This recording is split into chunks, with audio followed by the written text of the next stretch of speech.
Right guys, I've got a special treat for you today. In this video, I'm going to show you how to do a really sick phase effect on the Akai. A lot of you guys have been getting baffled how I do that in my songs, and I thought I'd let that off. Also requested by the man like DJ Doms. Big up the DJ Doms.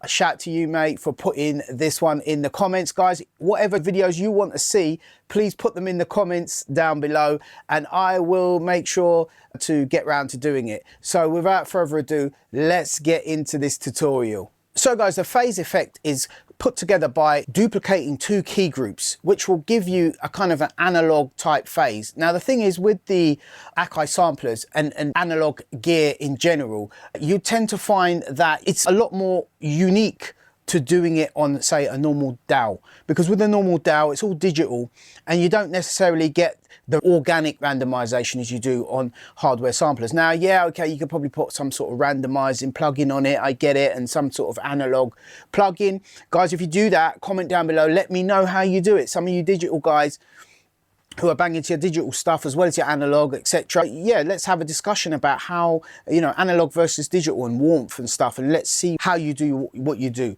So it's done by duplicating two key groups, and what happens is it will cause a really good phase, and there's nothing like it as far as I'm concerned. Yeah, okay, we could use Akai Sampler or whatever the case may be.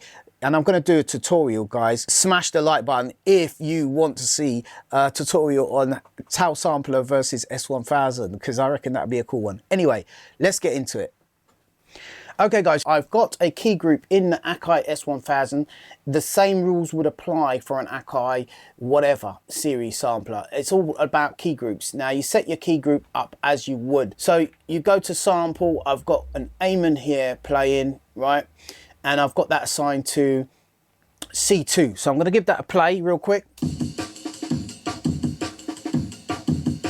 So as you can see, it's perfectly looped. I've spent quite a bit of time doing that. Now, how you get the phase effect is you would then, say for example, go to your key groups and you would set up your duplication of key groups the same as you would chop, etc. Right?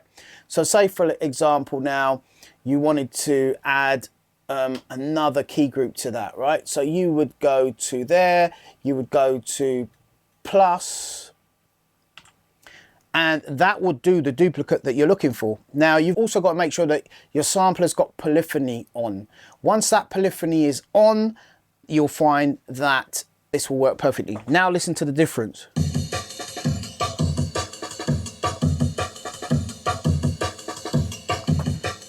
And have you noticed now that this actually sounds different every time it plays? Slightly different, even a different pitch on the phase.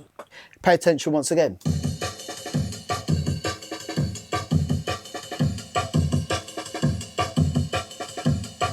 So that's pretty dope, right? Now, the more you do it, the more crazier things get. So check this out.